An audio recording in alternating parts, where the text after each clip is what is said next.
toi whaatalo whatu talafola Radio Samoa le nei tae au, alo maia o talo le nei aso lulu. E ono a mata wha o ngā ina le tui pui pui o le COVID ni usila, i tutono le kuata mua mua le tausanga fau. O lea ua mai asainia le malo le malienga le masino o ke topo le tausanga nei. E whaatau mai e le tusa ma le tasi tesi ma le 5 miliona tui pui pui, ma e lava lea mo le fitu se lau 5 tangata. O le tui pui pui le nei mal kampania le Pfizer and BioNTech, ma o tuutuunga o iai, o lea malienga o le a whaatu a mawhai o na sau tutono ni usila, pe a manuia so e e ngā tili wha fō mai o lo wha ngā solo nei, wha atasi ai lea, ma le ioi o le MedSafe ni usila. E se mai tui pui pui nei o le Pfizer and BioNTech, ua wha mautino mai le minstalo so e ngā wha scientisi, Megan Woods, e se fo e kampani ngā o si vai la au mo pui pui ngol COVID o lo so e elem tanga luengo pisinisi mga luenga, ma o ni ngā yoinga wa whaalau tele, ina ia lava matutoe tui pui pui mo le atunu atoa. E ono sfolgono tesi ma le 3 miliona tā la lea ua whaanganga le malo. A wawai la au maisi fofuanga whaalau ilo ai tu wingol COVID, ma o le alo ia lea pol kalame pe a maua le fofo. A whai e manuia so e ngole nei tui pui pui o i lato o le ave i ele whaambua o lo ngā lulue le vaengo le soifua malo loina a toa mtangata whai ngā luenga i wafu ma malai va lele. Sau no foi Woods o le ao fiai mtangata mātutua whaapel community a Maori ma le Pasifika. O le sole ailo ai le Shadow Cabinet a Judith Collins po le vaenga le National. O le whaasilasilanga lea mai le tuitai le National i le asona nafi. I whailoa inga matustela na whailoa ai le sui tuitai fōu o le whaafalitui, Dr. Shane Retty. O Dr. Retty na ulwhale i whainga whaapulukiki le lua fesfulwha. O le sui mo ele o whangarei ele i manuia na tau mawhainga le whainga pālota whaatu a umatu. Peitai. Ono le maualunga o lona whaatula ngana i tutono o le National, lea uto e mauailo na vanoa i le palemene. A o tali ai le Shadow Cabinet a Collins i le so, sau no Collins o Dr. Retty o le a ngafa ma le vaenga le soifua maloloina. O Dr. Retty o se fōmai o tusa ma le luas fulu tausanga o ngā lua i whangarei, ma ua ia whaawawina i le tūlanga o le suita i tae le National, sui tūlanga ia Jerry Brown Lee, lea ua whaase e tuangalu. O loo te ena le company va alele e New Zealand, le whao ngā o tūpia le malo e whaata waise a le pūlenga. O se tali mai lea le whaatonu sili, Dame Therese Walsh, i lunga o reporti ale News Hub. Reporti ale uni i tū o loo tū mo nisi o tangata whai ngā luenga le company. E le o fia tangata whai ngā luenga i le whaitau miliona o sea o whaatau atu le pule sili, Greg Foreign, e silia ma le 2 miliona tala.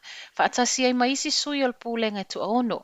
O le whinawa le uni o lo tau lai lea i le whaatau ngō sea, a o lea e tusa ma le whaafe tangata whai ngā luenga le company wa alele, o leini ngā luenga le tausanga nei. O tua inga nei wa sa wai matala, o lea ua whao ngā e le pūlenga, le fesoasoani a le malo wa tu inatu le eni usila o se nono ngā tupe.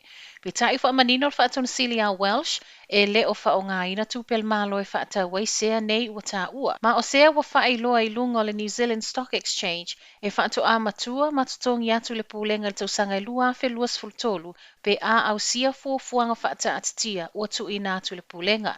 A whai ai le au sia le tausanga i lua fe luatolu, o le a whaalea o ngā ina nei sea. Ma eo le ngā lulu e whaatasi le community neibia i ngā luenga la veai ma le toe whaamamaino no fuanga o whaalea ngaina o na o lolonga.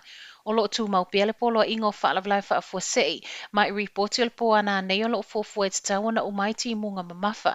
E o atu le valu se lau whale o ainga e tu whaatasia talo nei tae au e le i toe whaola ina lava le tise, ma o se tasi leo i tu na waaia le whaasoa i ai o ainga, o le whaasoa atu leo vai whaapuna i ainga o le ise le tise.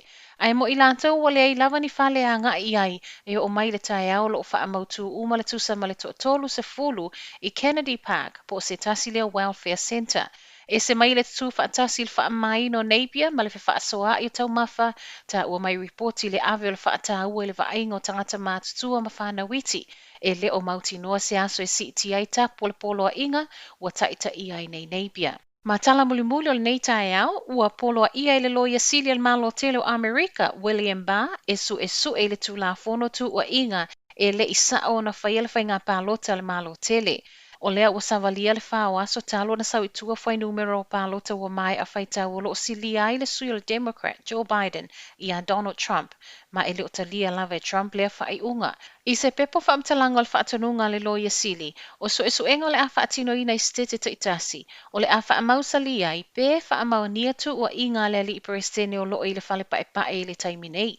Ma a whai ai whaamau nia, e ono sui ai whaiunga o pālota stete ta itasi. Ai mō so e soenga o le a lea a fiai le whaiunga wa taatia mai le taiminei, o le a tolo polo na aloa ia ina, se ia uma so e soenga ma le whaitau ngā aloa ia. O lo tā ua fo e loia sili, a o avea i le whaata ua i le ilo ino tu ua inga ma le taimia so e soe ai, e whaata ua fo i le whai o mea uma ma le ami o tonu. O pāo se tasi le o sui na ia whaalia tau sanga e lua awhi ma le iwa, e na te le tali tonu ina pālota e lafo atu le pusameli. Ta tauna o atu le aso valo le masino i luma, ua mai aso alau pule tangi o le whainga pālota, e au fia il whaitau ngā loa ia ma whina unga le whaamsinonga, a o le yo o le i le aso se fulu wha, e a loa ia i le whai unga le whainga pālota, tā lia i loa le whaatautonga le perestene lo na whaono Amerika, i le aso lua sefulu Januari, lua sefulu, lua sefutasi. Tala nao le nei tae au, manuia tele nei aso.